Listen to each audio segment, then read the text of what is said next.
Hitungannya hati-hati. Kereta cepat itu per kilonya 780 miliar rupiah.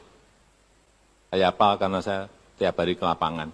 Selalu yang saya tanyakan standar per kilometer itu berapa. Gua baru aja baca berita. Kalau Arab Saudi itu telah meresmikan proyek pembangunan kereta cepat dengan rute Riyadh ke Jeddah. Jaraknya sekitar 1.500 km dan itu membelah lautan. Ya. Lo tahu berapa biayanya? Cuma 112 triliun. Sedangkan kereta cepat di Indonesia dengan anggaran yang sama 112 triliun cuma dapat jarak 150 km. Tega ya lu semua ya, bego-begoin rakyat. Bangsat banget. Bangsat emang. Kalau udah kayak gini gimana? Gimana? Siapa yang rugi, bangsat? Dan sekarang saya kepo bagaimana ternakan-ternakan Mulyono membela nabinya. Saya kepo narasi apa yang bakalan dipakai ternakan-ternakan Mulyono untuk melindungi nabi mereka. Saya kepo. Ya bayangkan aja di Arab Saudi 112 triliun, kereta cepat itu sejauh 1.500 km. Sedangkan di Indonesia dengan anggaran yang hampir sama, panjang rel cuma sejauh 150 km. Selisihnya 10 kali lipat, bangsat. Periksa dong itu. Yes, Pak Prabowo mesti demi demokrasi, demi keadilan, demi kesetaraan, izinkan aparat untuk memulai memeriksa skandal MUS ini. Yes, boy. Kita bertekad tidak ada kasus-kasus korupsi yang tidak bisa diselidiki. Tidak ada, no more untouchable, nggak ada yang untouchable lagi. Itu harus diperiksa ini. Uang lari kemana? Menurut perhitungan pihak Indonesia, biaya per 1 kilometer kereta WUS itu 52 juta US dollar. Tapi di Cina sendiri hitungannya 17 sampai 18 juta US dollar. Naik 3 kali lipat kan? Ini siang naikkan siapa, uangnya kemana? Naik 3 kali lipat, 17 juta US dollar. Ya, dolar nih. Amerika, bukan rupiah. Per kilometer menjadi 52 di Indonesia. Itu markup. Harus diteliti siapa dulu yang melakukan ini. Kalau berkaca dari anggaran dan panjang rel kereta cepat di Arab Saudi, harusnya dengan anggaran segitu, setengah dari Pulau Jawa itu sudah terbangun kereta cepat.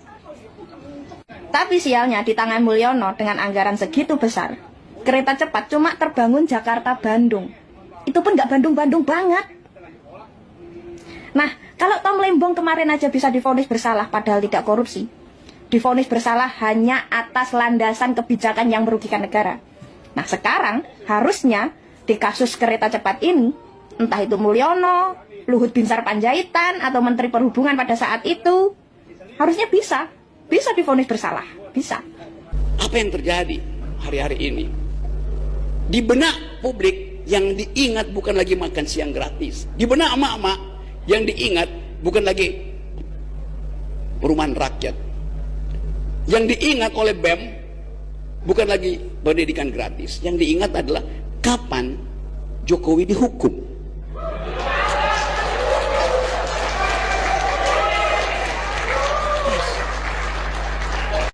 Dan sejarah akhirnya memberi jalan secara perlahan-lahan, yaitu melalui skandal kereta api cepat.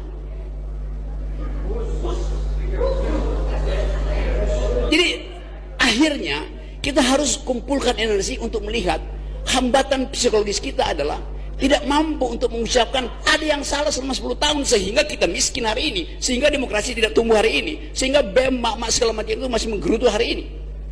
Kan backmind itu yang kita sebut deep psychology-nya ada di situ. Dan kelihatannya mulai terjadi pembentukan opini bahwa memang mesti ada yang dihukum, bukan karena dendam. Sebagai pelajaran bahwa kesalahan kebijakan boleh aja, tapi kalau kesalahan kebijakan itu dimaksudkan untuk ngumpulin uang, nah itu mesti dipersoalkan. Dan kelihatannya soal WUS ini akan jadi burning issue untuk memulai satu tradisi bahwa di dalam demokrasi, bahkan pemerintahan yang mendampingi pemerintahan existing hari ini di masa lalu berbuat korupsi, tetap pemerintahan yang existing hari ini periksa dong itu. Yes, Pak Prabowo mesti demi demokrasi, demi keadilan, demi kesetaraan, izinkan aparat untuk memulai memeriksa skandal WUS ini. That's the point. Jadi sekali lagi, kalau ada orang yang bertanya, Rocky Gerung pro kereta cepat apa tidak? Saya pro kereta cepat. Karena akan ada jalur baru yang memungkinkan seseorang dari Solo cepat-cepat tiba di Cipinang. Terima kasih. Untuk termul, nih lu lihat baik-baik video ini nih. Pak, terkait bus yang sekarang tidak APBN gimana Pak? Tanggapannya bus yang sekarang tidak pakai APBN gimana Pak? Bus Pak, kereta cepat Pak, gimana Pak tanggapannya Pak? Sekarang kan udah nggak pakai APBN. Harapan untuk Pak. Buat Pak Jokowi, kok ditanya tentang kereta cepat WUS diem? Giliran ditanya anaknya lanjut apa kagak cepet? Jawabnya 2 periode. Bapak tahu nggak? Kereta cepat yang Bapak buat ini, utangnya, bayarnya selama 60 tahun. Katanya kereta cepat. Kok bayarnya lama? Ya gimana nggak lama, anggarannya 113 triliun. Ya lagian lah, kita tetap harus bangga. Karena kereta cepat ini bukan cuma tentang transportasi, tapi juga tentang simbol. Kalau anak cucu kita belum lahir aja udah punya utang karena Jokowi. Ada 10 modus seperti ini yang dilakukan oleh Joko Widodo. Oke. Satu adalah infrastruktur. Jalan tol juga begitu. Jalan tol tuh, Pak Abraham, itu anggaran biayanya naik 3 kali lipat sejak Joko Widodo. Biaya pembangunan jalan tol. Ya. Dari 80 miliar per kilometer yang dalam kota, sekarang menjadi dalam kota tuh 300 miliar per kilometer. Kong kali konya di mana di situ? Itu pembelian ruas tol swasta dan mafia tanah. Nah, yang kedua, utang. Utang itu dari bunga 2% menjadi bunga 7%. Siapa yang menikmati? Nanti kita bahas. Jual beli hukum. Ya. Clear sekali siapa yang menikmati. Ini nanti kita bahas juga. Yang keempat, PSN, proyek strategis nasional. Ya. Banyak. Yang kelima, di BUMN. Banyak. Yang keenam, ekspor impor. Saat Jokowi, semua ekspor melonjak 300%. Gula,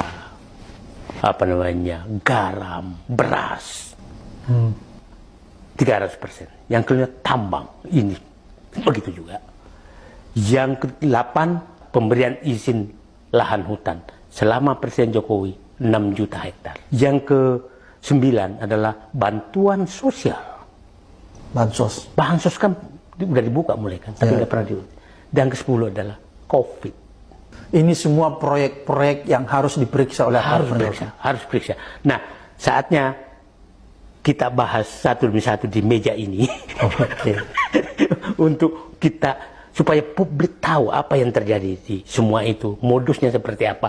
Kita bahas modusnya apa, siapa yang keroknya, kerugian negaranya apa, pelanggarungnya. Oleh karena itu kalau menurut Pak Said ini harus dibuka supaya kita mengajak publik supaya bisa peduli ya, bahwa ada kerugian negara yang dampaknya juga nanti pada publik sendiri ya. Karena kan kadang publik itu tidak menyadari, Pak. Dia pikir wah ini kerugian negara ya dirasakan oleh negara sendiri. Padahal dia nggak tahu gara-gara kerugian negara dia harus menanggung. Dia nggak benar. Nah, itu yang kita harus sampaikan ke publik. Dan saya pikir ini saatnya kita buka 10 modus korupsi Joko Widodo yang harus kita